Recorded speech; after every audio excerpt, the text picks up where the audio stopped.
Sahabat, inilah alasan LPSK menolak permohonan perlindungan Suroto. Caption go!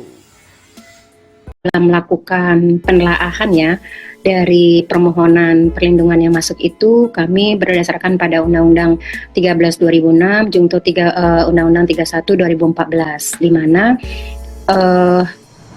kami juga harus melihat syarat daripada perlindungan terpenuhi atau tidak, dan juga mengenai pasal 2 Junto pasal 4 yang itu berkaitan dengan adanya proses peradilan pidana.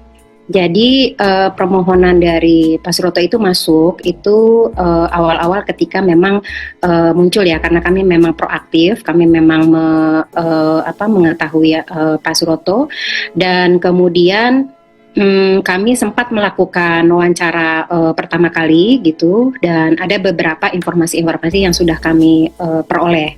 Pada saat itu memang Pak Suroto belum mengajukan permohonan perlindungan, itu di wawancara pertama. Lalu kemudian setelah itu bergulir, baru ketika selanjutnya Pak Suroto mengajukan perlindungan dan kami kembali melakukan wawancara yang kedua. Nah, pada saat kami melakukan wawancara kedua, memang permohonan itu masuk pada saat Polda itu sudah melakukan proses pemeriksaan terhadap Peggy Setiawan, ya, sehingga ada proses peradilan pidana di sana. Nah, dalam perjalanannya kemudian kasus Peggy Setiawan diajukan pra peradilan.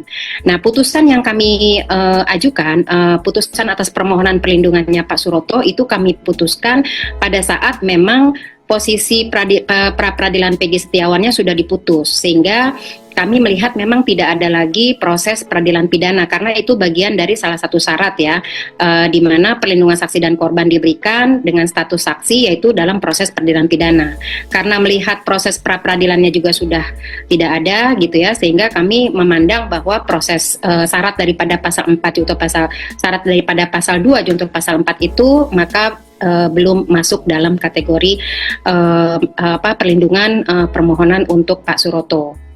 Nah, yang kedua memang kami melihat dari sisi material gitu ya, posisinya pada wawancara kedua kami kan bukan hanya bukan saja menelaah dari wawancara, tetapi kami juga menelaah dari putusan pengadilan yang memang kami melihat bahwa kasus ini sebenarnya sudah ada proses penegakan hukum di masa lampau di 2016, sehingga kami harus menelaah dari putusan-putusan pengadilan itu juga untuk melihat konsistensi dan juga kesesuaian dari kesaksian atau keterangan-keterangan yang diberikan oleh Pak Suroto. Dan kami memang menemukan ada beberapa yang kami melihat itu tidak konsisten, tidak sesuai, dan pada saat wawancara yang kedua juga kami melihat Pak Suroto juga banyak sudah muncul di beberapa media-media. Dan pada saat di wawancara kedua kami juga melihat bahwa Pak Suroto seperti ada hal-hal yang sifatnya dibutuhkan berkaitan dengan keamanan. Pada saat itu kami menyampaikan strateginya untuk beberapa hal, tetapi sepertinya kami melihat Pak Suroto kurang kooperatif ya, kurang kerjasamanya, sehingga kami melihat sepertinya Pak Suroto melakukan sesuatu sesuai dengan keinginannya. Nah, dari pertimbangan-pertimbangan material tersebut dan juga formil, maka kami kemudian mengambil keputusan untuk menolak permohonan perlindungan yang diajukan oleh Bapak Suroto.